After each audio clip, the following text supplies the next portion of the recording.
అతిథుల పరిచయం శ్రీ అద్దేపల్లి శ్రీధర్ గారు బీజేపీ ఏపీ నేత, శ్రీ అంబటి రాంబాబు గారు వైఎస్ఆర్ కాంగ్రెస్ పార్టీ సీనియర్ నేత, అధికార ప్రతినిధి, శాసనసభ మాజీ సభ్యులు, శ్రీ నోముల నరసింహయ్య గారు శాసనసభ మాజీ సభ్యులు, టీఆర్ఎస్ సీనియర్ నేత, శ్రీ జనక్ ప్రసాద్ గారు తెలంగాణ కాంగ్రెస్ అధికార ప్రతినిధి, వారు కూడా మనతో చర్చలో పాల్గొంటారు.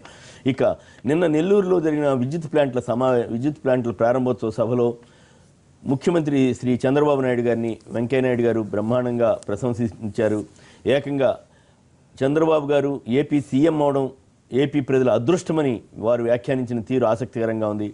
మరి అదే సమయంలో కేంద్ర మాజీ మంత్రి బీజేపీ ఏపీ నేత కృష్ణరాజు గారు ఈ టీడీపీతో పడలేమిక వచ్చే ఎలక్షన్లో మేము విడిగా పోటీ చేస్తామని వారు చెబుతున్నారు. ఈ కాంట్రడిక్షన్ ఎట్లా వస్తోంది? ఎందుకు వెంకయ్యనాయుడు గారికి చంద్రబాబు గారిలో అంత అదృష్టాన్ని చూస్తున్నారు? కృష్ణరాజు గారు కానీ మరికొందరు అసమ్మతి నేతలు చూడలేకపోతున్నారు. నిజంగానే ఏపీ ప్రజలకి అదృష్టమేనా కాదా? మరి ముందుగా రాంబాబు గారు మీరేమంటారు? ఒప్పుకుంటారా ఒప్పుకోరా? అంటే ఒప్పుకోరనుకోండి, బట్ ఏ రకంగా ఒప్పుకోరని. ఒప్పుకోపోవటం కాదు. ఇప్పుడు భారతీయ జనతా పార్టీలో చాలామంది నాయకులను చూసాం. అలాగే మన వెంకయ్యనాయుడు గారిని కూడా. వెంకయ్యనాయుడు గారు సిద్ధాంతపరమైన రాజకీయాలతో మొట్టమొదటి నుంచి ఉండి భారతీయ జనతా పార్టీలో ఎదిగినటువంటి వ్యక్తి. ఏబీవీపీలో పనిచేశారు, ఆర్ఎస్ఎస్లో పనిచేశారు, చివరికి భారతదేశానికి భారతీయ జనతా పార్టీ అధ్యక్షులుగా కూడా చేశారు.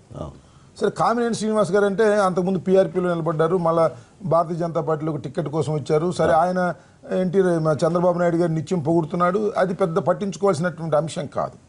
కానీ వెంకయ్యనాయుడు గారు లాంటి వ్యక్తి ఇవాళ మరి చంద్రబాబు నాయుడు గారు అసలు ముఖ్యమంత్రి కావటమే అదృష్టం, తెలుగు ప్రజల అదృష్టం, దేనికోసం అదృష్టం అని చెప్పాలి కదా. ఆయన ఏంటి పార్టీ ఫిరాయింపులు చేస్తున్నందుకు అదృష్టమా, లేకపోతే రైతులకు రుణమాఫీ ఇవ్వకోకుండా ఎగ్గొట్టినందుకు అదృష్టమా, డోక్రా మహిళలు అన్యాయం చేసినందుకు అదృష్టమా, ఈ పరిపాలన దౌర్భాగ్యంగా ఉండటం వల్ల అదృష్టమా, ఏనికి అదృష్టం చెప్పాలి కదా. ఇద్దరు కలిసి ఒకరినొకరు పొగుడుకునేటటువంటి పరిస్థితి తప్ప ఎందుకు ఈ రకమైన సిద్ధాంతపరమైన రాజకీయాల నుంచి వచ్చినటువంటి వెంకయ్యనాయుడు గారు కూడా చంద్రబాబు నాయుడు గారికి ఇలా తబలా వాయిస్తున్నారో అర్థం కానటువంటి పరిస్థితి. ఇద్దరు నాయుళ్ళు కలిసి రాష్ట్రాన్ని ముంచేసే పరిస్థితి తప్ప ఏమన్నా అర్థం ఉందండి?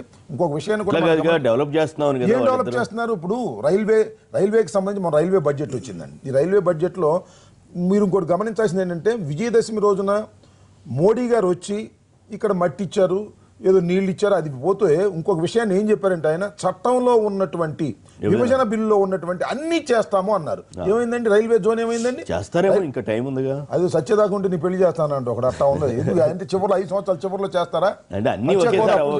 అన్ని ఒకటే కాదు, already 50% of the time over అయిపోతుంది. ఇవన్నీ లేకోకుండా నేను చెప్పింది, ఇవన్నీ కాకోకుండా ఏంటంటే, మీరు ఇచ్చినటువంటి వాగ్దానాలను నెరవేర్చకోకుండా ఆయన ముఖ్యమంత్రిగా ఉండడం అదృష్టం అని ఈయనంటే, ఈ చంద్రబాబు నాయుడు గారు ఏమంటారు, మన తెలుగువాడు కర్ణాటక నుంచి నిలబడినప్పటికీ గెలిచినప్పటికీ కేంద్రంలో మంత్రిగా ఉండటం మన అందరూ అదృష్టం, ఆయన బ్రహ్మాండంగా మనకు సహాయం చేస్తున్నాడని నేను చెప్తాను. ఒకరికొకరు పొగుడుకోవడం తప్ప వాస్తవాలు ఏమిటి? ఈ రాష్ట్రంలో ఏమి అభివృద్ధి మీరు సాధించారు? ఇంతవరకు రాజధాని నిర్మాణం విషయంలో కేంద్ర ప్రభుత్వం చేసింది ఏమిటి? కేంద్రం బాగానే ఇచ్చింది. 1500 కోట్లు ఇచ్చారు, 1000 కోట్లు వెంకయ్యనాయుడు గారు ఇచ్చారు. మీరు విమర్శిస్తే ఎట్లా? విమర్శించడం కాదు, అంటే నేనేది ఏంటంటే, ఇవ్వాల్సిన బాధ్యత వాళ్ళకు ఉంది కదండి. ఇచ్చారంటే ఏంటి? ఇవ్వాల్సిన బాధ్యత, దట్ ఈస్ దే డ్యూటీ. వాళ్ళు ప్రామిస్ చేశారు. వీళ్ళు లేకపోయినప్పటికీ కూడా కేంద్రంలో ఉన్నటువంటి ఆ రోజు ప్రభుత్వం చట్టంలో పెట్టి రాజధాని నిర్మాణానికి మాది బాధ్యత అని చెప్పారు. మొన్న కూడా మోడీ గారు ఇక్కడ ఫౌండేషన్ స్టోన్ వేయడానికి వచ్చినప్పుడు కూడా రాజధాని నిర్మాణంలో మేము సహకరిస్తాము, మేము ఫండ్స్ ఇస్తామని చెప్పారు కదా. నేనేది ఏమిటంటే, మీరు ఇచ్చినటువంటి వాగ్దానాలను ఏ మేరకు నెరవేరుస్తున్నారు? 100 వాగ్దానాలు ఇచ్చి 2 చేసి మేము 2 చేస్తున్నాం కదా అంటే ధర్మమేనా ఇది అని అంటున్నా.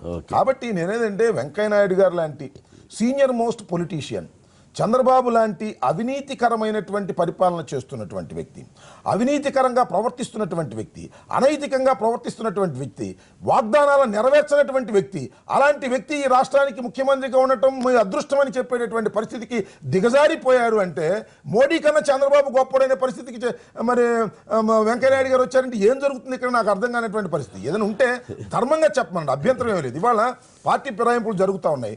ఈ పార్టీ ఫిరాయింపుల అన్యాయం చంద్రబాబు నాయుడు గారు చెప్పి కడవ విషయాలు చెబితే బాగుండు. ఇలాంటి విషయాలు మాత్రం వెంకయ్యనాయుడు గారు మాట్లాడరు. వెంకయ్యనాయుడు గారు వచ్చినప్పుడల్లా చంద్రబాబు నాయుడు గారిని పొగట్టం, చంద్రబాబు నాయుడు గారు ఆయన పొగట్టం, ఇద్దరు పరస్పరం పొగిడించుకోవడం తప్ప రెండో మార్గమే లేనటువంటి పరిస్థితి వచ్చింది. వెంకయ్యనాయుడు గారికి నేను మనవి చేసేది ఏంటంటే, మీరంటే సిద్ధాంతపరమైన రాజకీయాల నుంచి వచ్చినటువంటి వ్యక్తిగా ప్రజలకు గౌరవం ఉంది. దయచేసి దిగజారిపోకండి. దిగజారిపోకుండా న్యాయంగా అంటే బీజేపీలో 2 లైన్లు ఉన్నట్టున్నాయి. అక్కడ వెంకయ్య నాయుడు గారు ఆపోజిట్ లైన్. ఇప్పుడు ఒక ఆయన కామెంట్ చేశాడు, కేంద్రంలో ఉంది 2 మంత్రులుగా తెలుగుదేశం నుంచి, 3వ మంత్రి వెంకయ్య నాయుడు గారు కూడా ఉన్నారు తెలుగుదేశం తరఫున. అలాగే ఉంది వాతావరణం. మన రాష్ట్రానికి వచ్చేటప్పుడు మాత్రం ఆయన తెలుగుదేశం మంత్రిగా వ్యవహరిస్తున్నారు. మరి భారతీయ జనతా పార్టీకి జాతీయ అధ్యక్షుడు రేపు అమిత్ షా కూడా వచ్చి అట్లాగే పోయాడు అనుకోండి, అప్పుడేమంటారు? ఇప్పుడు ఎవరైనా ఏమాట్లాడుతున్నారు? అమిత్ షా పొగిడితే పొగడొచ్చు అండి. నిత్యం రాజకీయాల్లో ఉండి ఆంధ్రప్రదేశ్ గురించి బాగా తెలిసినటువంటి వ్యక్తి వెంకయ్య నాయుడు గారు ఈ విధంగా పొగటం చూస్తే, అమిత్ షా పొగటంలో పెద్ద ఆశ్చర్యం ఉంది. అమిత్ షా పొగడమని చెప్తాడు. ఆయనకి ఏం తెలుసు? అమిత్ షాకి మొత్తం టోటల్గా ఇంత క్లియర్గా తెలియదు కదా పిక్చర్, ఆంధ్ర రాష్ట్ర పిక్చర్ వెంకయ్య నాయుడు గారికి తెలిసినంత క్లీన్గా ఆయనకి తెలియకపోవడానికి అవకాశం ఎక్కువ ఉంది. కాబట్టి చెవులో మీరు వెంకయ్య నాయుడు గారు చెప్పొచ్చు, మీరు అమిత్ షా గారు మనం ఆంధ్రప్రదేశ్ వచ్చాం కాబట్టి, ఈయన మన మిత్రుడు కాబట్టి 4 పొగిడి వెళ్ళండి అని చెబితే ఆయన కూడా పొగిడితే పొగడొచ్చు. కానీ ప్రధానమంత్రి గారు ఏమో పొగిడిన సందర్భాలు ఏమో నాకు అనిపించలేదు. మొన్న వచ్చారు, పొగడకపోగా మట్టి నీళ్లు ఇచ్చినటువంటి పరిస్థితి మనం చూసాం. కాబట్టి నేను అనేది ఏంటంటే, వెంకయ్య నాయుడు గారు ఒక స్టేచర్ ఉన్నటువంటి వ్యక్తి. ఈ చివరి దశలో ఇంత పెద్ద వయసులో మీ స్టేచర్ని మీరు తగ్గించుకోవద్దు. ధర్మంగా మాట్లాడండి, న్యాయంగా మాట్లాడండి, రాష్ట్రానికి అన్యాయం జరుగుతున్న విషయాలను చెప్పండి. ముఖ్యమంత్రి గారి పరిపాలన తీరుని తప్పులుంటే తప్పులు సరి చేసుకోమని రహస్యంగానే చెప్పమని మనం చేస్తున్నాం. రహస్యంగా చెప్పండి, బయటకు చెప్పలేకపోతే రహస్యంగానే మనం చెప్పాలి. నిజంగానే వెంకయ్య నాయుడు గారు అంత బ్రహ్మాండంగా ఉన్నప్పుడు మళ్ళీ వచ్చే ఎన్నికల్లో విడిగా పోటీ చేస్తామని అక్కడ దాకా ఎందుకండి? మీరు ఇక్కడ ఉన్నటువంటి భారతీయ జనతా పార్టీలో మీరు అన్నట్టుగా ఒకటేమో చంద్రబాబు నాయుడు గారికి అనుకూల వర్గం, వ్యతిరేక వర్గం. చంద్రబాబు నాయుడు గారికి అనుకూల వర్గానికి నాయకత్వం వహిస్తున్నటువంటి వ్యక్తి వెంకయ్య నాయుడు గారు. ఆ మధ్యన మీరు గమనించారో లేదో, చంద్రబాబు నాయుడు గారి పరిపాలన తీరు మీద విమర్శలు ప్రారంభమయ్యాయి. విమర్శలు బహిరంగంగానే చేశారు, మాకన్నా ఘాటుగా చేశారు. మీకు గుర్తుందో లేదు? సోమవీర్రాజు గారు, కన్నా లక్ష్మణ గారు చాలా భారీగా చేశారు. సడన్ గా ఆగిపోయారంటే మళ్ళీ పిలిచి చివాట్లేసి వెంకయ్య నాయుడు గారు వీళ్ళందరూ తిట్టమాకండి, చంద్రబాబు నాయుడు గారిని ఏదో చూసి చూడట్టు పోదాం, మనం ఆయనతో మనకు పనులు ఉన్నాయి, ఇలాంటి రాజకీయాలు చేసినట్టుగా మనకు అర్థమవుతా ఉన్నది. కాబట్టి ఇది ఒక దౌర్భాగ్యమైనటువంటి రాజకీయాలు చేస్తున్నారు. ఇది ధర్మం కాదు. భారతీయ జనతా పార్టీ వేరు, తెలుగుదేశం వేరు అనే స్పృహ కూడా కోల్పోయేటటువంటి పరిస్థితికి మరి వెంకయ్య నాయుడు గారు లాంటి సీనియర్ నాయకుడు రావడం దురదృష్టకరం. ఏమండి శ్రీధర్ గారు ఏమంటారు? అంటే ఇప్పుడు చాలా విషయాలు చెప్పారు. 2 విషయాలు ఏంటంటే, ఒకటి బీజేపీ పార్టీ ఏదైతే మోడీ చేశారో, రెండోదేమో చంద్రబాబు నాయుడు, టీడీపీ. ఇవన్నీ చంద్రబాబు నాయుడు గారు ఏం చేస్తున్నారు అన్నది ప్రజలందరికీ తెలుసు. ఏం చేస్తున్నారని కాదు, ఏపీ ప్రజల అదృష్టమా కాదా? 100% మనం తీసుకుంటే ఒక 80% వరకు అదృష్టం కింద తీసుకోవాలి. అంటే 20% తేడా అంటే 20 అంటే లోటుపాట్లు ఏవో ఒకటి ఉంటాయి కదండి. ఇప్పుడు ఎగ్జిక్యూషన్ అయ్యో భలేవారే. ఇప్పుడు జగన్ గారు ప్రతి ఫ్రైడే సాటర్డే కోర్టుకు వెళ్తారు, అది వేరే విషయం. అపోజిషన్ అది అదృష్టమే కదా.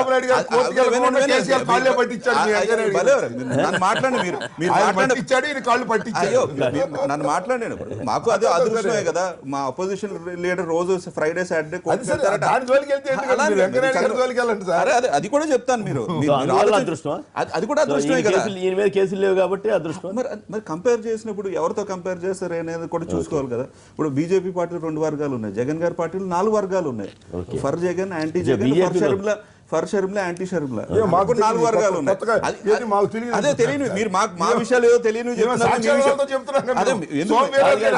కాదు, వాళ్ళే చెప్పారు. మీరు చెప్పడం కాదు, సోమవీర్రాజు గారు, కృష్ణరాజు గారు అక్కడ మీ పార్టీని 2 విధాలుగా విడగొట్టుకున్నారా లేదా? తెలంగాణకి ఆంధ్రాకి విడగొట్టుకున్నారా లేదా? దురుచుకునే బదులు మా మీద బురద జల్లేదండి. ఫ్యాక్ట్ చెప్తున్నాను. మీ జగన్ గారు ఎందుకు తెలంగాణలో తిరగరు? ఎందుకు జిహెచ్ఎంసీలో పోటీ చేయలేదు? తిరగరు ఆయన. చంద్రబాబు ఎందుకు తిప్పుతారు? తిరుగుతున్నారు, మమ్మల్ని అడుగుతున్నారు. అది కాదు, మీ పార్టీలో మీ జగన్ గారు పట్టుకోలేదా? మోడీ గారు పట్టుకున్నారు. సీక్రెట్ గా వెళ్ళి 2-3 సార్లు కలిసారు కదా. మీ మోడీ కూడా ఇన్ఫ్లుయెన్స్ గురవుతాడు. అపోజిషన్ లీడర్, ఆయనకి ఎంపీలు ఉన్నారు, రిక్వెస్ట్ అడిగారు, కలిసారు. ప్రెసిడెంట్ కలిసారు కదండి. ప్రెసిడెంట్ కలవడం ఎవరికైనా హక్కు. నేను అడిగేది ఏంటంటే, మరి ఈ మధ్య ఆశ్చర్యం ఏంటంటే, మీరు గమనించారు లేదో, సెంట్రల్ గవర్నమెంట్ ఒక లెటర్ రాసింది. ఏమనంటే, ఇండియా సిమెంట్స్ కి కడప జిల్లాలో ఒక వాటర్ ఇవ్వటాన్ని తప్పు పట్టలేదు సరి కదా.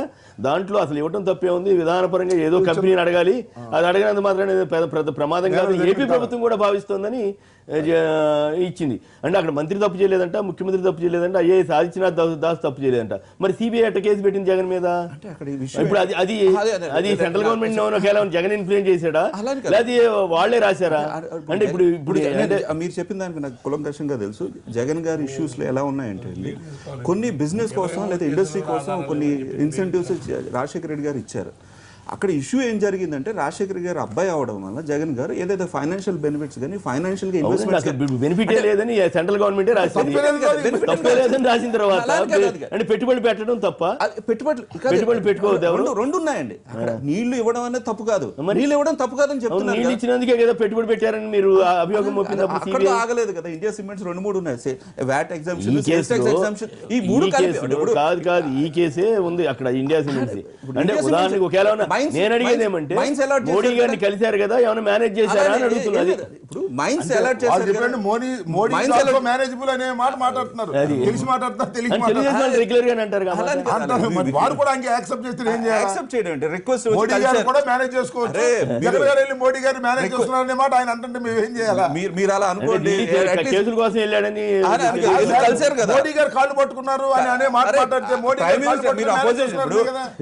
అంటే మీ మీద కేసులు ఉన్నాయి, చాలా పీకలోతో మునిగిపోయారు, ఇంకేమీ లేదు, అందుకు వెళ్ళారంటున్నారా? అందుకు వెళ్ళానంటున్నారా? చెప్పండి, అందుకు వెళ్ళారంటారా? నేను అడిగింది అపోజిషన్ వెళ్ళారు, ఆర్గ్యుమెంట్ లో కాళ్ళు పట్టుకున్నారు, మా మోడీ గారు మేనేజ్ అయిపోయారని మీరే అంటే మేమేం చేయాలి? ఇంకా చేయలేదు కదండి. రైట్. అప్పుడు మీరు ఆలోచించి చేసినట్టు కనపడుతుంది కదా. ఇప్పుడు ఇండియా సిమెంట్ కేసు మరి అది ఎవరు తప్పు లేదని మీరు సెంట్రల్ గవర్నమెంట్ సిబిఐకి ఉత్తరం రాసింది. ఇండియా సిమెంట్స్ వరకు ఒకటి వాటర్ ఇండస్ట్రీ మైన్స్ అలా అనగా మీరు ఒక మొక్కే తీసుకుని దాంట్లో వచ్చింది అదే పేపర్లో వచ్చిన వార్త. లబ్ధి పొందారనేది కేసు. రూల్స్ కు అనుకూలంగా నీళ్ళు ఇచ్చారన్నారు. రెండో పైన మైన్స్ ఎన్ని చార్జ్ షీట్లు ఉన్నాయి, ఎన్ని చార్జ్ షీట్లు ఉన్నాయి, అడ్డగోలుగా ఇచ్చారు కదా. అడ్డగోలు కాదు ఇచ్చింది. మీరు ఆలోచించవలసిన విషయం, ఇండియా సిమెంట్ ఒక కులంకషంగా ఒకటి నీళ్ళ గురించే కాదు, మైన్స్ కూడా ఉన్నాయి దాంట్లో. ఆ కేసులో లేదు. అలానే కాదు, డబ్బులు దేనికి ఇచ్చారు? అదృష్టమా కాదా అనే దాని మీద రండి. ఎందుకు ఖచ్చితంగా ఇప్పుడు ఆయన చీఫ్ మినిస్టర్ ఉన్నప్పుడు 30,000 ఎకరాలు తీసుకోగలిగారు. ప్రభుత్వాన్ని కన్విన్స్ చేసి, ప్రజలను కన్విన్స్ చేసి క్యాపిటల్ ఫామ్ చేయడం. కానీ ఇప్పుడు ఏదైతే పవర్ ప్లాంట్ ఇనాగరేషన్ కి లాస్ట్ 2 years చంద్రబాబు నాయుడు గారు సీఎం గా ఉన్నప్పుడు పవర్ ప్లాంట్ ఇప్పుడే శంకుస్థాపన చేశారు. లాస్ట్ 2 years నుంచి జరిగింది కాబట్టి శంకుస్థాపన జరిగింది. ఇప్పుడు నేను బొత్స గారు అంటున్నారు ఆ తోడ్పాటు జరిగింది. ఇదంతా మీరు చేసింది ఏంటి? మేము అప్పుడు కదా పునాది చేసింది. ఏదైనా పెద్ద కంపెనీలు కానీ ఇవన్నీ ఒక రోజులో జరిగేవి కాదు, ప్రాసెస్. ఈ 2 సంవత్సరాలు మొత్తం ఒకరికే రాదు కదా. స్టార్టింగ్ అయింది, తర్వాత సుబ్రహ్మణ్య రెడ్డి గారు ఫైనాన్షియల్ గా ఇబ్బంది పడ్డారు. కొంత ప్రభుత్వం తోడ్పాటు ఇస్తేనే కదా ఇలాంటివన్నీ పెద్ద ప్రాజెక్టులు జరుగుతాయి. హైయెస్ట్ FDI ఇన్వెస్ట్మెంట్ జరిగిన పవర్ ప్రాజెక్ట్ ఇది. సో అది మనం హర్షించవలసింది. అది అండ్ ఉట్టి వీళ్ళనే కదా, సెమ్కార్ప్ అని ఫారెన్ కంపెనీ ఉంది, సుబ్రహ్మణ్య రెడ్డి గారు ఫ్యామిలీ ఉన్నారు, 4-5 కంపెనీలు ఉన్నాయి, 4-5 బ్యాంకులు ఉన్నాయి. ఈ సపోర్ట్ లేకపోతే ప్రాజెక్ట్ వచ్చేది కాదు. అంటే చంద్రబాబు నాయుడు గారు ప్రతి విషయం మనం క్వశ్చన్ చేయలేము. ఇప్పుడు మీరు వెంకయ్యనాయుడు గారి పక్షమా, కృష్ణరాజు గారి పక్షమా? అంటే మధ్యస్థం ఒకటి ఉన్నదండి. మధ్యస్థం ఒకటి ఉంది.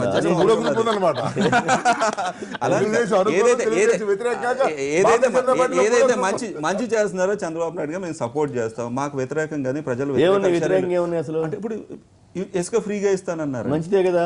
అయ్యో ఇసుక ఈ రోజుల్లో ఫ్రీ అనేది కరెక్ట్ కాదని మోడీ గారు కూడా క్లియర్ గా చంద్రబాబు నాయుడు గారు చెప్పారు. అంటే అది మామూలు సహజ వనరు కదా, దానికి తీయడానికి కొంత ప్రాసెస్ ఉన్నది. అసలు ఇసుక వాడద్దు, రోబోస్ క్యాపిటల్ కూడా అడ్వాంటేజ్ కదా ఫ్రీ ఇస్తే.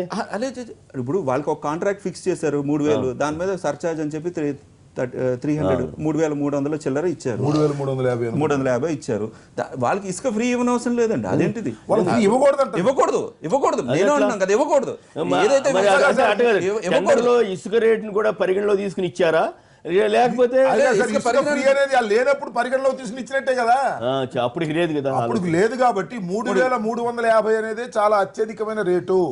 ఎట్టి పరిస్థితుల్లోనూ ఆ కాంట్రాక్టర్ కి ఫ్రీ ఇసుక ఇవ్వకూడదు, ఇవ్వకూడదు, ఇవ్వమనండి, ప్రజలకు ఇస్తే ఇది కుంభకోణమే, దారి తీస్తుంది కదండి, ఇబ్బంది కదా. ఇప్పుడు ఏంటంటే ఫ్రీ అంటే దాన్ని క్వాంటిఫై చేయాలండి. ఇసుక అనేది ఇలా ఉంటుంది. ఏదైనా బాటిల్ అనుకోండి, ఇంకా గైడ్ లైన్స్ రాలేదు. కంపెనీలకి ఏం కాదండి, పోర్ పీపుల్ కి ఇద్దామని అనుకుంటున్నారు. అది కూడా ఇబ్బంది, ఎందుకంటే వాళ్ళ దగ్గర తీసుకుని వేరే బ్లాక్ మార్కెట్ లో అమ్ముతారు. మీరే ఎంకరేజ్ చేసినట్టు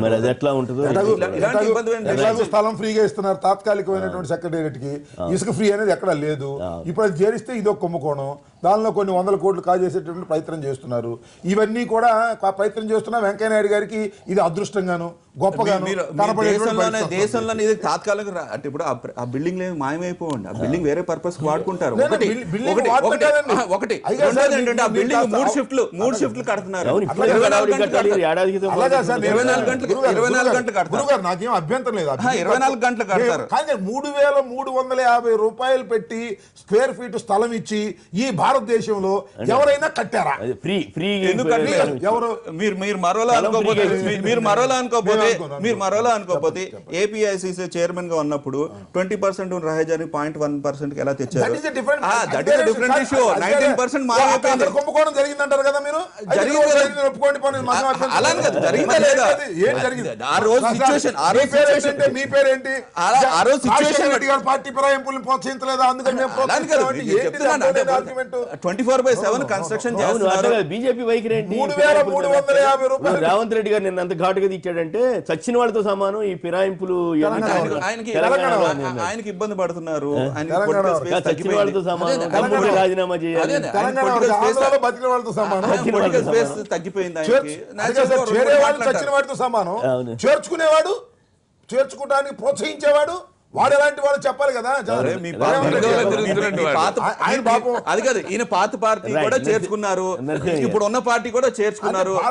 అది వేరే అయ్యో చేర్చుకున్నారు కదా, ఆ రోజు రాజకీయ లబ్ధి కోసం ఆ రోజు అయ్యో 18 మంది చేర్చుకున్నారు కదా, అదొక రాజకీయం.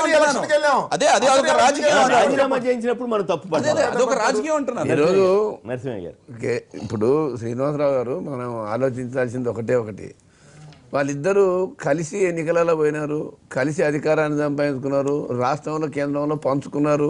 ఒకళ్ళ గుడిసె పక్కన ఒక గుడిసె ఉంది. ఇది 5 ఏళ్ళు ఉంటుందా 3 ఏళ్ళు ఉంటుందా ఎప్పుడు తీస్తారు అనే దానికంటే మనం చెప్పలేము. పెద్ద భవంతుల్లో ఉంటారు. అయితే ఇప్పుడు భవంతులు కాదు, ఆ పార్టీ సిస్టమ్ అట్లుంది. ఏ గుడిసెని ఎప్పుడైనా ఎవడైనా కూడా వీకపోవచ్చు అన్నట్టు ఉంది అది. అందుకని ఇక్కడ గమనించాల్సింది ఏంటంటే ఆత్మస్తుతి పరనింద అనేది అత్యంత బాధాకరమైనటువంటి అంశం. రాజకీయాలలో ఉంటుంది కానీ మరి ఒక సీనియర్ మోస్ట్ మంత్రి వెంకయ్య నాయుడు గారు మరీ అంత పెద్ద అవసరం లేదు. ఎందుకనంటే కాకపోతే వచ్చే వాళ్ళల్లో జగన్కు ఎక్స్పీరియన్స్ తక్కువ ఉందనో, ఈయన చాలా అనుభవం ఉండి అనుభవంతో వచ్చినాడని అంటే అది బాగుంది.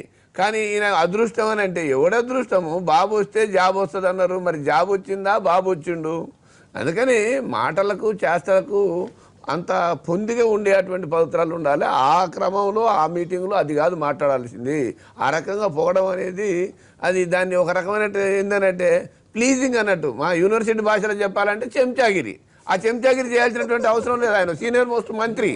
అందుకని మనం విద్యార్థుల భాషలో చెప్పినా ప్రజల భాషలో చెప్పినా అది సరి అయింది కాదు. ఆ పెద్ద మనిషికి ఆ వయసుకి అది సరి అయింది కాదు. ఇంకొకటి ఏంటంటే వయసు మీరిన తర్వాత కొన్ని మాటలు మాట్లాడడంలో సరే ఎవరికైనా సరే, ఈరోజు బాబు గారు ఒక్కోసారి మాట్లాడుతుంటాడు, ఈ మధ్యకాలంలో మనం వింటున్నాం, కామెంట్ చేస్తున్నాం కదా. అందుకని వయసు మీరిన తర్వాత అటువంటివి వస్తాయి. కానీ కాస్త ఇంత మెడిటేషను లేకపోతే ఇంకా ఏదో రకమైనటువంటి మానసిక స్థితిని ఇంకా ఎక్కువ పటిష్టం చేసుకోవడం వల్ల వీటిని అధిగమించడానికి అవకాశం ఉంది. ఇంకా నిన్న జరిగినటువంటి విద్యుత్తుకు సంబంధించి మాట్లాడిన సందర్భంగా వెంకయ్య నాయుడు గారు 2 రాష్ట్రాలకు తెలుగు రాష్ట్రాలకు కావలసిన వాడు, పార్లమెంట్లో బిల్లును ఉమ్మడి బిల్లుకు సంబంధించి చాలా వెహమెంట్గా ఆర్గ్యూ చేసిన వాడు. కాబట్టి అసలు ఏమైంది, దీనికి సంబంధించినటువంటి కృష్ణపట్నం కానీ సీలియర్ కానీ వీటన్నిటిని పరిష్కారమైనయా? నేను ఒక కేంద్ర మంత్రిని, నా వైపు నుంచి నేను ఇంకేమన్నా దీంట్లో అదనంగా నా బాధ్యత తీసుకోవాలని ఆలోచించి దాన్ని సరిచేయాల్సినటువంటి అవసరం ఉండే. సరే అది ఏం జరుగుతుందో సమీక్షనే చేయాల్సిన అవసరం ఉండే. అది చేయలేకపోవడం అనేది కూడా అత్యంత బాధాకరం. ఏది ఏమైనా బాబు గారు చేస్తున్నదేమో ఫిరాయింపులకు సంబంధించి చాలా గొప్ప స్వర్గంలో విహరిస్తున్నట్ట వాళ్ళు, ఇక్కడ ఉన్న వాళ్ళంతా నరకంలో విహరిస్తున్నట్ట. చచ్చినాడుతో సమానం అని నిన్న అదే నరకంలో విహరిస్తున్నట్టు, వారంతా స్వర్గంలో విహరిస్తున్నట్టు, వీరంతా నరకంలో తిరుగుతున్నట్టు. అంటే ఇప్పుడు పాపం వాళ్ళకు మతిపోయి మాట్లాడుతున్నటువంటి తీరు మనం గమనిస్తున్నాం. మెర్జ్ అయింది పార్టీనే. మీరు కూడా చేసిన తప్పే కదా, అది కాదు. అట్లా ఫిరాయించి రామారావు గారు ముఖ్యమంత్రి స్థానం నుంచి పక్కకు పెట్టబడ్డాడు. ఆ ఒక్క నిమిషం టైం ఏమంటే ఆ రోజు స్పీకర్ గా ఉన్నటువంటి యనమల రామకృష్ణ ఇవ్వలేదు. అది నేనేమో ఎస్ ఇట్స్ ఏ మెర్జర్, నేను కాన్స్టిట్యూషనాలిటీ మాట్లాడినప్పుడు అది మెర్జర్ చేసినాడు. మనం అవునా మంత్రిగా పెట్టుకున్నారు కదండి, మెర్జి కాకముందు పెట్టుకున్నారు కదా, ఖర్చు కూడా అవ్వలేదు. ఇంకా రేవంత్ రెడ్డి గారు ఫిరాయింపుదారులను ఉద్దేశించి అన్న వ్యాఖ్య తెలుగుదేశానికి కూడా ఇబ్బంది, అది వేరే అది. కానీ అట్లా అని చెప్పి మీరేదో కరెక్ట్ చేశారని మేము ఎవరు మెర్జర్ అనే నోటీస్ ఇచ్చినాడు ఆయన.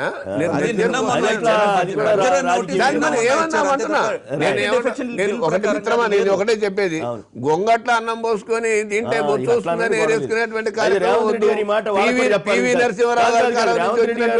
ఇంత సీనియర్ అయ్యాడు కదా ఆయన చేత ఏపీ టీడీపీ వాళ్ళు కూడా చెప్పాలి, సత్యనారాయణతో సమానం ఫిరాయించిన వాళ్ళని తీసుకురావాలని చెప్పుండాల్సింది. మిమ్మల్ని తిట్టడానికి ఎక్కువ సచ్చుడు బతుకుడు కాదు రాజకీయాలు. ఈ రోజు ఇక్కడ భవిష్యత్తు లేకుండా పోయింది, ప్రాంతీయ పార్టీ అండి. మీకు ప్రాంతీయ పార్టీగా 2 రాష్ట్రాల్లో బతకడం అనేది కష్టం. రాంబాబు గారు ప్రాంతీయ పార్టీ ఏ 2 రాష్ట్రాలలో ఎక్కడ అధికారం లేదు. రాజీనామా చేసి తీసుకోవచ్చుగా, రాజీనామా చేసేటువంటి కార్యక్రమం వచ్చినప్పుడు రాజీనామా చేస్తారు సంవత్సరం తర్వాత. రాజీనామా చేసేదానికి రేవంత్ రెడ్డిది ఎట్లా వీక్ ఆర్గ్యుమెంట్, ఒక రాష్ట్రానికి సంబంధించి ఇంకో రాష్ట్రానికి, మీది కూడా అంతే వీక్ ఆర్గ్యుమెంట్. ఒక్క నిమిషం, మల్లికార్జున గారు చిలకలూరుపేట నుంచి. మల్లికార్జున గారు నమస్కారం అండి, మాట్లాడండి. నమస్తే అండి. అక్కడ ఉన్న పెద్దలు చెప్పండి, మీరేమంటారు సార్? ఇప్పుడు వైఎస్ఆర్ వాళ్ళే ఒకటే అడగాలండి, అడగండి. ఇప్పుడు ఫిరాయింపులు స్టార్ట్ చేసింది రాజశేఖర రెడ్డి గారు కదండి. అది చరిత్ర, సరేనండి. చరిత్ర కాదు సార్. చంద్రబాబు నాయుడు గారు ఏం చేస్తే అది ఇది మంచి పద్ధతి. ఇప్పుడు రేవంత్ రెడ్డి గారు ఒక మాట అన్నారు, కాదు మల్లికార్జున, రేవంత్ రెడ్డి గారు ఒక మాట అన్నారు, ఫిరాయించిన వాళ్ళు చచ్చిన వాళ్ళతో సమానం, అది ఇదని బండబూతులు తిట్టాడు. అదే సూత్రం తెలంగాణలో ఫిరాయిస్తేనే వర్తిస్తుందా, ఏపీలో ఫిరాయించిన వాళ్ళు కూడా వర్తిస్తుందా? ఫిరాయింపులు ఎక్కడైనా ఒకటే సార్. ఫిరాయింపులు చెప్పండి, తప్పలేదు దాంట్లో. చెప్పండి, వైఎస్ఆర్ పార్టీ వాళ్ళు వాళ్ళకి ఇదే పని సార్. ఏదన్నా ఇది మంచి పని అని చెప్పానండి. ఇసుక ఫ్రీగా ఇస్తే అది కూడా కుంభకోణం అంటున్నారు. కుంభకోణాలు చేసినవి అన్ని మీ పార్టీలో ఉండి ఇసుక కుంభకోణం అంటే ఎట్లా అంటే ఉచితంగా ఇస్తున్నాం. మీరు చంద్రబాబు నాయుడు గారికి అనుకూలంగా, తెలుగుదేశానికి అనుకూలంగా మాట్లాడితే తప్పేం లేదు. మీరు తెలుగుదేశం మనుషులు అభ్యంతరం ఏం లేదు. అయితే మీరు వైఎస్ఆర్ కాంగ్రెస్ పార్టీ గురించి మాట్లాడేటప్పుడు ఒక విషయాన్ని గుర్తుపెట్టుకోండి. వైఎస్ఆర్ కాంగ్రెస్ పార్టీ స్థాపించిన తర్వాత తెలుగుదేశం నుంచి అలాగే కాంగ్రెస్ పార్టీ నుంచి చాలా మంది శాసనసభ్యులు, మంత్రులకు రాజీనామాలు చేసి వచ్చి మా పార్టీలో చేరారు. పార్టీలో చేరిన వారు అందరూ కూడా మళ్ళా ఫ్యాన్ గుర్తు మీద నిలబడి గెలవటమో ఓటమో జరిగింది. అలాంటి నైతికంగా నిరూపించినటువంటి రాజకీయ పార్టీ మాది. మా మీద మీరు అంటే ఏం చెప్తాం, మీరేదో దబాయించే కార్యక్రమం చేస్తుంటే కుదరదు. నేనేదేంటంటే మీరు చేర్చుకోండి, ఎవరు వస్తే వాళ్ళని చేర్చుకోండి. వైఎస్ఆర్ కాంగ్రెస్ పార్టీ నుంచి వాళ్ళ చేత రాజీనామా చేసి స్పీకర్ ఆమోదింప చేసి మీరు ఎలక్షన్ కి వెళ్ళి మళ్ళీ గెలుచుకోండి. మీ దమ్మేంటో తెలుస్తుంది తప్ప ఉన్న బుకాయిస్తే రాజశేఖర రెడ్డి గారు చేశారు, మేము చేసాం, ఈ బుకాయింపులు కాదు కదా. అలాగే రేవంత్ రెడ్డి గారు మాట్లాడుతున్నటువంటి మాటలు అక్కడ కూడా చదువుకోండి, మార్చుకుని చదువుకోండి. అక్కడ కూడా చచ్చిపోయిన వాళ్ళతో సమానం, చేరినోళ్ళు చేర్చుకున్నోడు బతికున్నోడితో సమానం, అది చదువుకోండి. ఆ పేపర్ లో కూడా వస్తుంది, చదువుకోండి. మల్లికార్జున గారు రైట్, ఓకే. మరొకరు లైన్ లో ఉన్నారు. హలో హలో హలో గణేష్ గారు నమస్కారం, మాట్లాడండి. నరేష్ గారు నమస్కారం. కొమ్మినేని గారు నమస్కారం సార్. నమస్కారం అండి, మాట్లాడండి. అక్కడ ఉన్న పెద్దలందరూ నమస్కారం సార్. నమస్కారం, మాట్లాడండి ప్లీజ్. సార్, ఈ ఫిరాయింపులు అంటున్నారు. రాజశేఖర రెడ్డి స్టార్ట్ చేసింది కరెక్టే, కానీ రాజశేఖర రెడ్డి గారు ఫస్ట్ కార్ నుంచి ఎలక్షన్స్ కి వెళ్ళాడు, 2 నెలలకి ఎలక్షన్స్ కి వెళ్ళాడు. వీళ్ళు ఎక్కడ సరే తెలంగాణలో 6 నెలలు అయింది, టీడీపీలో ఇప్పుడు వీళ్ళు అసలు ఎలక్షన్స్ కి వెళ్తారు కూడా తెలియదు. వీళ్ళు రాజశేఖర రెడ్డి గురించి, జగన్ గురించి మాట్లాడుతున్నారు. దురదృష్టం ఏంటంటే అది కాదు, అట్లాగా ఇక్కడ ఇష్యూ సరే. అది ఏపీ ముఖ్యమంత్రిగా చంద్రబాబు గారు ఉండడం ఏపీ ప్రజల అదృష్టం అని వెంకయ్యనాయుడు గారు అన్నారు. ఏపీలో టీడీపీతో అసలు మేము ఉండడం, వచ్చేసారి మేము సొంతంగా ఎలక్షన్కి వెళ్తామని కృష్ణరాజు గారు అంటున్నారు. మీరెటువైపు? సార్, లోయర్ లెవెల్ వెళ్తే తెలుస్తుంది సార్ మీకు అదృష్టమో దురదృష్టమో. అంతేనా? లోయర్ లెవెల్లో ఒకసారి ప్రజల్లోకి వెళ్తే తెలుస్తుంది. వాళ్ళు ఎందుకంటే వాళ్ళ అలయన్స్ ఉంది కదా అని చెప్పి వాళ్ళు డబ్బాలు కొట్టుకుంటే కాదు. ఇక్కడ ప్రజల్లోకి వెళ్తే రుణమాఫీలు అన్నాక అసలు మొన్న మా ఫ్రెండ్ ఒక డాక్టర్ నడితే మెడిసిన్ లేవంట సార్. అక్కడ ఒక్కొక్క హాస్పిటల్లో మెడిసిన్ లేవంట, బి కాంప్లెక్స్ మెడిసిన్ లేవంట. ఓకే, అది చాలా చోట్ల ఉండొచ్చులే, సమస్య ఉంటుంది. లేదు సార్, ప్రతి ఒక్క మొత్తం ఆంధ్రప్రదేశ్ మొత్తం అంతే అంట. ప్రతి ఒక్కటి ఆన్లైన్ పెట్టేసిందంటే ఏది అసలు ఒక్కటి కూడా అసలు మెడిసిన్ లేదంట. మెడిసిన్ తయారు దెబ్బతినేటారు సార్ ఇది. అంటే మీరు కాస్త జగన్ అనుకూల వైఖరితో ఉన్నట్టు కనపడతా ఉంది. మీరు అన్నారు అనుకోండి, వేరే విషయం. జనక్ ప్రసాద్ గారు. సార్ వెంకయ్యనాయుడు కొంతకాలం వరకు డెఫినెట్గా చంద్రబాబును పొగుడతారు సార్. నేను లాస్ట్ టైం కూడా చెప్పిన, ఆయన రాజ్యసభ అయిపోతుంది, వేరే స్టేట్ నుంచి ఆయన గెలిచే అవకాశాలు లేవు. చంద్రబాబును పొగడకపోతే రాజ్యసభ వచ్చే పరిస్థితి లేదు. ఒక స్టేజ్లో తెలంగాణ మాట వినండి, తెలంగాణలో కూడా కేసీఆర్తో అండర్స్టాండింగ్ పెట్టుకొని రాజ్యసభ పోవాలనే ఆలోచన కూడా ఆయనకు ఉంది. ఈ రాజ్యసభ ఎన్నికలు అయిపోయిన తర్వాత ఎట్టి పరిస్థితుల్లో కూడా చంద్రబాబుని భుజాన్ని ఎత్తుకోరు బీజేపీ వాళ్ళు. బీజేపీ వాళ్ళు నేను లాస్ట్ టైం కూడా చెప్పిన, మార్చి తర్వాత వాళ్ళ స్టాండ్ క్లియర్ అవుతుంది. చంద్రబాబు ఏదైతే ప్రజా వ్యతిరేక అంటే అప్పుడు అదృష్టం వల్ల దురదృష్టం వద్దా? అంతే గారు ఇవాళ కేంద్రంలో బాగా శక్తివంతులైన కేంద్ర మంత్రి మోడీ గారి అయినప్పుడు నువ్వు ఏ ప్రాంతం నుంచి పుట్టి పెరిగి పెద్ద నాయకుడైనవో ఆ ప్రాంతానికి ప్రత్యేక హోదా ఈ పీఠంలో ఎందుకు విఫలమైనవా? 5 ఏళ్ళు కాదు 10 ఏళ్ళు అన్నప్పుడు మోడీతో చెప్పి ఇప్పించలేడా? 7 మండలాలు ఆంధ్రాకి తీసుకుపోయినాడు. ఇక ఆంధ్రప్రదేశ్ ఖచ్చితంగా ప్రత్యేక హోదా ఎందుకు చెప్పలేకపోతాడు? మాట్లాడతాండి అప్రాపరేట్ టైంలో చేస్తామండి ఎందుకు చెప్తాడు? నీ ఇన్ఫ్లుయెన్స్ ఎందుకు యూజ్ చేయట్లే? అంటే ఇష్యూ అది కాదు కదా. ఇప్పుడు నేను అడుగుతున్నది బీజేపీలో 2 వైఖరుల మీద మాట్లాడుతున్నాం. అంటే ఏపీలో ఒక వర్గమేమో అదృష్టం చంద్రబాబు గారు ముఖ్యమంత్రి అవడం అని అంటుంది, ఇంకో వర్గమేమో అసలు వద్దు ఎడతోటి వద్దు ఒంటరిగా వెళ్దామని కొందరు అంటారు. అదే వాళ్ళ తెలుగుదేశాన్ని మీద వేసుకోబట్టే తెలంగాణలో కానీ ఆంధ్రాలో కానీ బీజేపీ ఇబ్బంది పడే పరిస్థితి ఏర్పడ్డది. కరెక్ట్. ఎందుకు అయిపోయింది? వరంగల్లో డిక్లేర్ చేశాడుగా మన కిషన్ రెడ్డి గారు, టీడీపీ కాంగ్రెస్ కి టీడీపీకి ఓట్లు వేస్తే మోరీలు వేసినట్టే మేము వరంగల్లో పోటీ చేయట్లేదు, వాళ్ళతో కలిసి పొత్తులేదు, భవిష్యత్తులో ఏమవుతుందని. కానీ వాళ్ళ స్టాండ్ క్లియర్ గా, బీజేపీ స్టాండ్ కూడా అన్ని రాష్ట్రాల్లో ఒక క్లియర్ లేదు సార్. వాళ్ళు కూడా మామూలు ప్రాంతీయ పార్టీ లాగా ఎక్కడ వీలు పడితే అక్కడ. ఇవాళ అరుణాచల్ ప్రదేశ్ 14 మంది ఎమ్మెల్యేల విషయం తీసుకుంటే అక్కడట యూనిట్ గా వచ్చిందట. గవర్నమెంట్ ఫామ్ చేస్తారా? సుప్రీంకోర్టు కూడా రాటిఫై చేసింది. ఒక విషయం, మనం రాజ్యాంగంలో జ్యుడిషియల్ని విమర్శించకూడదు, కానీ సుప్రీంకోర్టు చేసిన పని ఈ దేశంలో ఊళ్ళో పెద్ద మనిషి కూడా చేయడు. అటువంటి పని సుప్రీంకోర్టు చేస్తే దాన్ని బీజేపీ వాళ్ళు సంకల్పుతుకుంటారు. ఇంకొక విషయం, వీళ్ళు బీదవాళ్ళ కాడికి వచ్చి చేసే పనిప్పుడు అన్ని విధాలు ఇబ్బంది పెడతారు. బడ్జెట్ విషయంలో మాట్లాడతాను, ఒక్కటే విషయం నేను మాట్లాడతానండి. లాస్ట్ టైం ఏం చేసినారు? కార్పొరేట్ సెక్టర్కి 5% తక్కువ చేసిన పనులు. ఆయన ఏమన్నారు? అరుణ్ జైట్లీ పోయినసారి నెక్స్ట్ ఇయర్ ఇది ఉండదు అన్నాడు. నెక్స్ట్ ఇయర్ 5% కాదు, పారిశ్రామిక క్షేత్రం ఏది ఇయ్యం మేము బీద వాళ్ళకి ఇస్తాం అన్నాడు. నిన్న మొన్న ఏమంటాడు? మేక్ ఇన్ ఇండియా మా మోడీ గారు చెప్పాడు, మేక్ ఇన్ ఇండియా కావాలంటే మరి రాజకీయాలు ఇవ్వాలంటాడు. అంటే ఎవరికి లాభం చేద్దామని వాళ్ళు ఒక విషయం ఆలోచించండి. అదే మామూలుగా బీద వాళ్ళకి ఇచ్చేటువంటి ఏదైనా సబ్సిడీ ఉంటే, గ్యాస్ సబ్సిడీ ఉంటే 45,000 కోట్లు ఇస్తే మొత్తం దేశంలో ప్రగతి అయిపోయింది, మన జీడిపి తగ్గిపోయింది అంటారు. 40 లక్షల కోట్ల రూపాయలు. ఈ చర్చ మీరు దేశవ్యాప్త చర్చగా మార్చారు. ఓకే, మీరు కార్మిక నాయకుడు కాబట్టి మీకు అదే యాంగిల్లో మాట్లాడుతున్నారు. మేము అడుగుతున్నది ఇక్కడ అక్కడ చంద్రబాబు గారి అదృష్టం, ఇక్కడ కేసీఆర్ గారు ముఖ్యమంత్రి అవడం అదృష్టమా కాదా? ఇట్లా దీని మీద మా చర్చ అంత. చంద్రబాబు గారు అక్కడ అవడం అదృష్టం అని అంటే అక్కడ ప్రజలు ఎంత బాధపడతారో మీరు చూడండి. కేవలం ఏదో 2-3 టీవీలు 2-3 పేపర్లు మేనేజ్ చేసినా కాదు, యాక్చువల్గా గ్రౌండ్ స్థాయికి పోయి చూస్తే అక్కడ ప్రజలంతా డెమోక్రసీ ముసుగులో పూర్తిగా నియంత్రితం చేస్తున్నారు. తెలంగాణలో తెలంగాణలో ఏం చేస్తున్నారు? అంటే ఆంధ్రాలో ఉంది కాబట్టి తెలంగాణ అనాలి కదా. ఇప్పుడు మోడీ గారు వీళ్ళ క్యాప్టెన్, ఎవరైతే డెమోక్రసీ అని పేరు ఎక్కువ చెప్తారో ఎక్కువ నియంత్రణ చేసి ఒకసారి ఎన్నికైన తర్వాత ప్రజలు పట్టించే పరిస్థితి ఉండదు. మీరు అర్థమైంది కదా. ఏదన్నా కావాలని గట్టిగా మాట్లాడితే పోలీసు వాళ్ళని కొట్టుతారు, గట్టిగా మాట్లాడితే యాంటీ నేషనల్ అంటారు, గట్టిగా మాట్లాడితే టెర్రరిస్ట్ అంటారు. ఎట్లయినా కదా. మోడీ గారు తీసుకుని వచ్చిన మార్పులు చెప్పండి. మీరు తెలంగాణలో మార్పులు తెలంగాణకు రాకపోవడమే ఒక మార్పు. ముద్రా బ్యాంక్ వచ్చింది, రూపే కార్డ్ వచ్చింది, 10 పేమెంట్ బ్యాంక్స్ వచ్చినాయి, 11 స్మాల్ బ్యాంక్స్ వచ్చినాయి.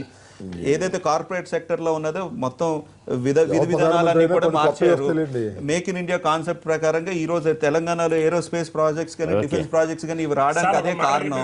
ఈ ప్రజలు గవర్నమెంట్ నుంచి వచ్చే ఉద్యోగాలు ఒకటైతే ప్రైవేట్ నుంచి వచ్చే ఉద్యోగాలు 10 ఉద్యోగాలు. జనరల్ కార్యక్రమాల్లో మీరు ఎన్ని కోట్ల అకౌంట్ ఓపెన్ చేశారు? 35,000 ఎందుకంటే 35,000 కోట్లు జమ అయిందని చెబుతున్నారు.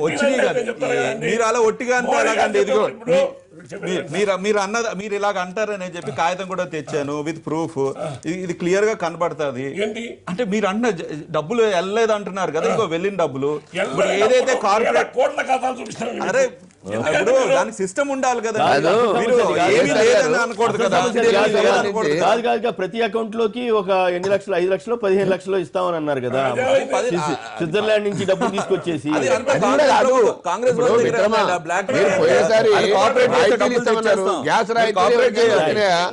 గ్యాస్ సబ్సిడీ రాయితీలు ఇప్పటికీ ఎవరి అకౌంట్ కన్నా ఏమైనా వచ్చినాయా?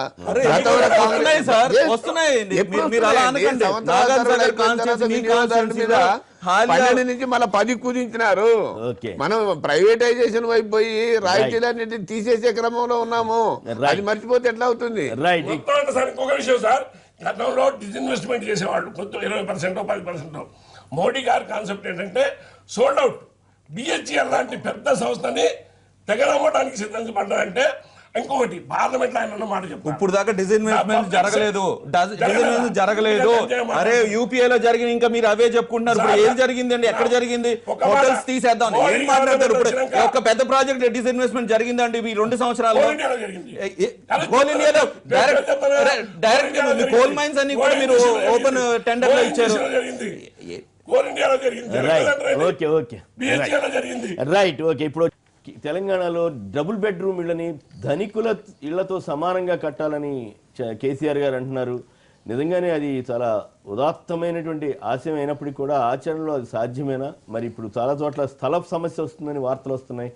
మరి జనకప్రసాద్ గారు అది సాధ్యమవుతుందా కాదా? ధనికుల ఇళ్లతో సమానంగా కట్టమంటున్నాడు. ఉద్దేశం మంచిదైనా కూడా ప్రాక్టికల్గా జరుగుతుందని నేను అనుకోవట్లేదు. ఎందుకంటే గతంలో కట్టిన ఇళ్లకే ఇప్పుడు దాకా అదే ట్రంప్ కార్డుగా ఉపయోగపడింది కదా మన ఎలక్షన్స్. ఉపయోగపడ్డది. హైదరాబాద్ గెలిచినారు. హైదరాబాద్ లో చాలా మంది కోరుకున్నారు డబుల్ బెడ్రూమ్ ఓట్లు వేసినారు, గెలిచిన. అందులో ఏమన్నా మాట్లాడారు. ప్రాక్టికల్గా నీకు ఎన్ని చదరపు గజాలు కావాలా? ఈ దేశంలో గవర్నమెంట్ ల్యాండ్ ఎంత ఉంది? ఈ రాష్ట్రంలో చేయడానికి నీ బడ్జెట్ ప్రొవిజన్ ఎంత ఉంది? ఇవాళ బడ్జెట్ ప్రొవిజన్ మనం చూస్తే కేసీఆర్ గారి ఉద్దేశాలు బ్రహ్మాండంగా ఉన్నాయి. కానీ ఈ 65 సంవత్సరాల లోపల తెలుగుదేశం, ఎన్టీ రామారావు, చంద్రబాబు, రాజశేఖర రెడ్డి అందరూ కాంగ్రెస్ ముఖ్యమంత్రులు ఎంతైతే అప్పు చేసిందో అంతతో సమానంగా 2 సంవత్సరాలను అప్పు చేసిండ్రు. అయితే ఒకనాటికి తెలంగాణ రాష్ట్రం బ్యాంక్రప్ట్ అయ్యే పరిస్థితి ఏర్పడ్డది. ఇవన్నీ కట్టడం అనేటువంటి ఇమాజినేషన్తో పోతుంది, కానీ ప్రాక్టికల్గా వీలు పడదు. వీలు పడకపోతే కాంట్రాక్టర్లు కూడా భయపడుతున్నారు అంటున్నారు రావటానికి, దీన్ని కట్టడానికి. కాంట్రాక్టర్లు ముందుకు రావటం లేదండి ఒక్క వర్షం. ఎందుకంటే రేటు తక్కువ ఉందని వాళ్ళు రావటం లేదు. రాకపోయినా ఏదో మోడల్గా కొన్ని కట్టి చేస్తామనుకున్నారు. ఇవాళ నియోజకవర్గానికి 400 ఇల్లు ఇస్తానండి. ఈ 119 నియోజకవర్గాలు ఇంటూ 400 ఇల్లు కట్టే పరిస్థితి లేదు. ఎక్కడైనా పునాదులు హైదరాబాద్ లో 1,00,000 ఇల్లు కట్టాలి కదా, అది ప్రాక్టికల్ వీలు పడుతుంది. హామీ ఇచ్చిన మేరకు ఎవరైనా ద్రాక్ష పండు మింగినంటే నమ్మగలుగుతాం, కానీ గుమ్మడికాయ మింగినంటే నమ్మకం.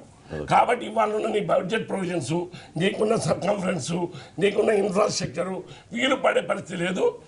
అది చెడపోవాలని కానీ కట్టొద్దనే ఉద్దేశం లేదు.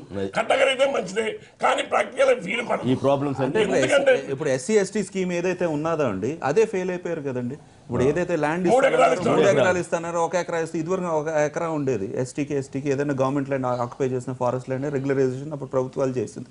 ఆ స్కీమ్ కూడా ఫెయిల్ అయిపోయారు. కలెక్టర్ గారు నల్గొండలో 4 లక్షలు పెట్టి ఎక్వైర్ చేశారు. మళ్ళీ కలెక్టర్ గారు వచ్చి మీరంతా మోసం చేస్తున్నారు, అది రాళ్ళు గుట్లు ఇలా 4 లక్షలు పెట్టి కొండబెట్టి రేపు పొద్దున్న ఎవరో తీసుకోరని చెప్పి క్యాన్సిల్ చేశారు. దాని మీద తెలంగాణ మినిస్టర్స్ వాళ్ళందరూ లోటుపాట్లు పడుతున్నారు.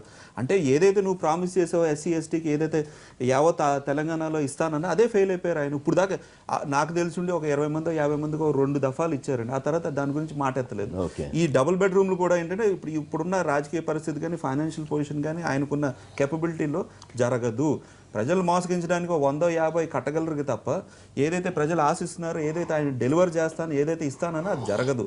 ఎందుకంటే ఇప్పుడు ఈ హైదరాబాద్లో ఉన్నది అసలు గవర్నమెంట్ భూములు ఎంత ఉన్నాయి ఎంత ఆశ్చర్యకరమైన డెసిషన్స్ తీసుకున్నారంటే అండి, సెక్రటేరియట్ అమ్మేస్తానన్నారు, రంగారెడ్డి కలెక్టర్ అమ్మేస్తానన్నారు, హైదరాబాద్ కలెక్టర్ ఆఫీస్ అమ్మేస్తానన్నారు. ఇంక ఒకటి కాదండి, ఏదైతే ప్రైమ్ ఏరియాస్ లో ఉన్నాయి ఇవన్నీ అమ్మేసి ఎకరాల్లో 30 కోట్లతోటి చాలా విచిత్రంగా ఆలోచిస్తారండి. పోలీస్ కంట్రోల్ రూమ్ కి ఏమో 20 ఫ్లోర్లు కడతానన్నారు. అది సెంట్రల్ కమాండ్, అది అది అవుతుందండి, కాదనట్లేదు. నేనంటే అలాంటి ఆయన ఇల్లు అవుతుంది, పోలీస్ కంట్రోల్ రూమ్ అవుతుంది, అలాంటి ఒక 4-5 పెద్దవి అవుతాయి తప్ప వారు కోరుకునే ఏదైతే ప్రజా శ్రేయస్ కోసం కోరుకున్న డబుల్ బెడ్రూమ్లు కానీ 3 ఎకరాలు కానీ జరగదు. ఏదో నామకే భాష 4 ఈయన కూడా మాట్లాడిన తర్వాత సమానం చెప్తుంది. రాంబాబు జరగాలని కోరుకుంటాం సార్, కోరుకోవాలి కూడా. ఎందుకంటే అందులో ఆయన చాలా ఘనంగా చెప్పారు, ధనికుల ఇళ్లతో సమానంగా ఉండాలి. చిన్న విషయం కాదు, మాటలతో చెప్పినంత ఈజీగా ధనికుల ఇళ్లతో సమానంగా కట్టేటువంటి పరిస్థితి ఉండదు. ఎందుకంటే ఓకే కడతానన్నప్పుడు మనం కాదు అవ్వదు అంటే దాన్ని నెగిటివ్గా తీసుకుంటారేమో అనేటువంటి ఒక చిన్న అనుమానం కూడా ఉంటుంది. కాబట్టి నేను అనేది ఏంటంటే ఇప్పుడు కేసీఆర్ గారు ఇచ్చినటువంటి చాలా వాగ్దానాలు నెరవేర్చలేకపోయారు. ఇది లేటెస్ట్గా ఇచ్చినటువంటి వాగ్దానమే కాకుండా ఈ ఎన్నికల్లో మన కార్పొరేషన్ ఎన్నికల్లో గెలుపొందడానికి ఇది ప్రధానమైనటువంటి ఆయుధంగా ఉపయోగించుకున్నారు. దీన్ని ప్రాక్టికల్గా కొంత చూపించకపోతే ఆయన ఫెయిల్యూర్ అవుతారు. కాబట్టి కొంత ప్రాక్టికల్గా చూపించేటటువంటి ధోరణిలో ఆయన మాట్లాడుతున్నారు. కానీ దీనిలో 50% అయినా కూడా ఆయన కొంత విజయం సాధించినట్లే అవుతుంది. ధనికులతో సమానంగా నేను కడతానంటే ధనికులతో సమానం అంటే ఏసీలు ఉండాలి, అలాగే మరి బెడ్రూమ్ మంచి కాట్స్ ఉండాలి, బాత్రూమ్స్ బాగుండాలి. ధనికులతో సమానం అంటే ఏంటి? అంటే ఉన్న స్ట్రక్చర్ కట్టించేసి ధనికులతో సమానం అవుతుంది. బాత్రూమ్లని కానీ హాల్స్ అని కానీ చెప్పడానికి పనికి వస్తాయి. కానీ హౌ టు మెయింటైన్ సార్? ఇప్పుడు ఒక బిల్డింగ్ మనకి హ్యాండ్ ఓవర్ చేస్తారు అనుకోండి, దాన్ని మెయింటైన్ చేయడానికి ఎంత కావాలి సార్ మనకి? ధనికులతో సమానంగా ఎలా? ఇప్పుడు కన్స్ట్రక్షన్ లో ఏముంటుంది? ఐరన్ వాడటమే, సిమెంట్ వాడటమే, ఇసుక వాడటమే. ఇంకా ధనికులతో సమానం ఏముంటుందండి? మెయింటెనెన్స్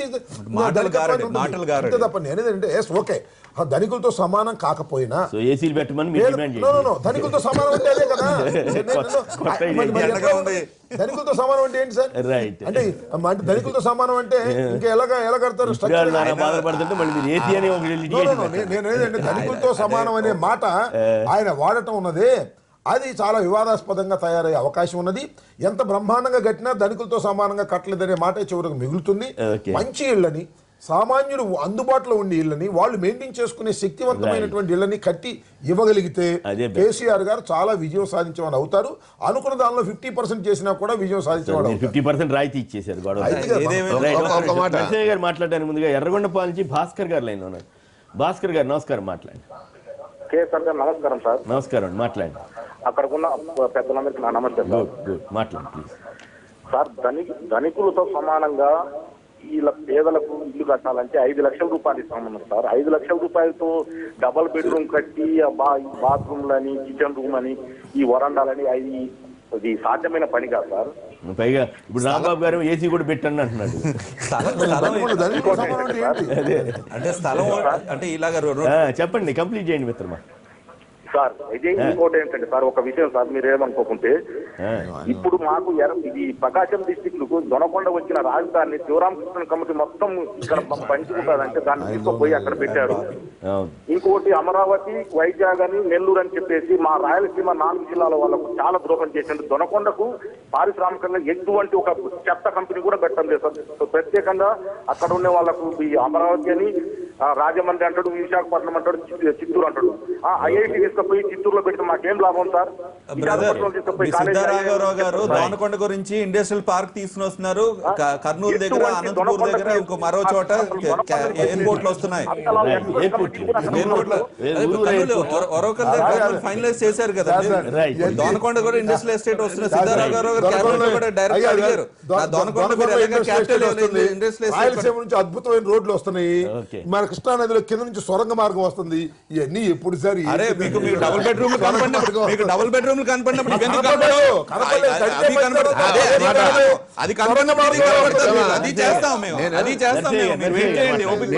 నా రిక్వెస్ట్ ఏంటంటే మాట్లాడగలిగి ప్రజలకు వివరించగలిగేటువంటి శక్తి ఉన్నటువంటి మేధావులుగా మనం ఆలోచించినా, మంది ఆలోచించినా, ఇళ్ల స్కీమ్ అనేది ఈరోజు కొత్తగా వచ్చింది కాదు.